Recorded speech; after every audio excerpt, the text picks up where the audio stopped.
എന്തായാലും റെഡി ആവുമല്ലേ, അപ്പോൾ ഒരു വീഡിയോ എടുത്ത് കളയാൻ നിർത്തി. വെറുതെ റെഡി ആയതല്ല, എൻ്റെ കസിൻ്റെ വെഡ്ഡിങ് റിസപ്ഷന് വേണ്ടിയിട്ടാണ് റെഡി ആയത്.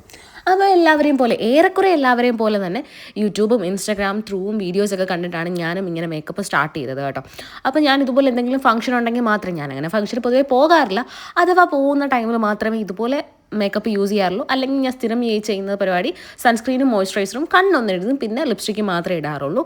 അല്ലാണ്ട് വേറൊന്നും ഞാൻ ചെയ്യാറില്ല. ഇതിപ്പോൾ ഫംഗ്ഷൻ ആയതുകൊണ്ടാണ് ഞാൻ ഇത്രയൊക്കെ ചെയ്യുന്നത്.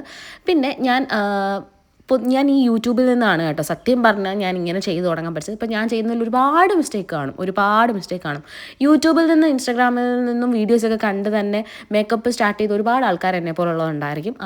അവർക്ക് ചിലപ്പം ഞാൻ പറയുന്നത് ചിലപ്പോൾ നല്ല വൃത്തിക്ക് മനസ്സിലാവും, കാരണം എങ്ങനെയാണ് അവർ സ്റ്റാർട്ട് ചെയ്തത് എന്ന് മേക്കപ്പ് സ്റ്റാർട്ട് ചെയ്യുന്നത്. അപ്പോൾ ഞാൻ ചെയ്യുന്ന സ്റ്റെപ്പുകളിൽ ഒരുപാട് തെറ്റ് കാണും. ഇപ്പോൾ നല്ല രീതിയിൽ മേക്കപ്പ് ചെയ്യുന്ന ഒരാളെ കണ്ടു കഴിഞ്ഞാൽ അവർ പറയും, അയ്യോ ഇങ്ങനെയല്ല, വേറെ രീതിയിലാണ് സ്റ്റാർട്ട് ചെയ്യുന്നതെന്നൊക്കെ അവർ പറയും. പക്ഷേ ഞാനത് എന്നോട് പറഞ്ഞിട്ടുമുണ്ട് കേട്ടോ. അപ്പോൾ ഞാനത് എൻ്റേതായിട്ടുള്ള രീതിയിൽ എനിക്ക് ഏതാണോ കംഫർട്ടബിൾ ആണെന്ന് തോന്നുന്നു ആ രീതിയിലായിരിക്കും ഞാൻ ചെയ്യുന്നത്. എനിക്ക് പ്രത്യേകിച്ച് ഇന്നതൊന്നുമില്ല. ചിലപ്പോൾ ഞാൻ ആദ്യമേ കണ്ണെഴുതും, എന്നിട്ടായിരിക്കും പിന്നെ ബാക്കിയുള്ള കാര്യങ്ങളൊക്കെ ചെയ്യുന്നത്. അങ്ങനെയൊക്കെ ആയിരിക്കും ചെയ്യുന്നത്. എന്തൊക്കെയാണെങ്കിലും ഞാൻ ആദ്യമേ മേക്കപ്പ് സ്റ്റാർട്ട് ചെയ്യുന്നതിന് മുമ്പ് സൺസ്ക്രീനും മോയ്സ്ചറൈസറും മിസ്സാക്കത്തില്ല. അത് രണ്ടും ഞാൻ ഇട്ടിട്ടതിന് ശേഷം മാത്രമേ എന്തൊക്കെ വന്നാലും മേക്കപ്പ് ഇടത്തുള്ളൂ. പിന്നെ എനിക്ക് എന്തൊക്കെ വന്നാലും ബ്ലഷും ലിപ്സ്റ്റിക്കും ഇടാതെ ഒരു ജീവിതമില്ല. അത് രണ്ടുമാണ് മേക്കപ്പിൻ്റെ എനിക്ക് ഇമ്പോർട്ടൻ്റ് ആയിട്ട് തോന്നി. പിന്നെ പൊട്ട് നമുക്ക് വേണമല്ലോ. കണ്ണെഴുതിയില്ലെങ്കിൽ പിന്നെ എല്ലാവരും ചോദിക്കില്ല എന്താ വിഷമിച്ചിരിക്കുന്നത്, കരഞ്ഞോ, അങ്ങനെയുള്ള കാര്യങ്ങളൊക്കെ ചോദിക്കുന്നതുകൊണ്ട് കണ്ണെഴുതാതെ ഞാൻ അങ്ങനെ എങ്ങും പോകാറില്ല.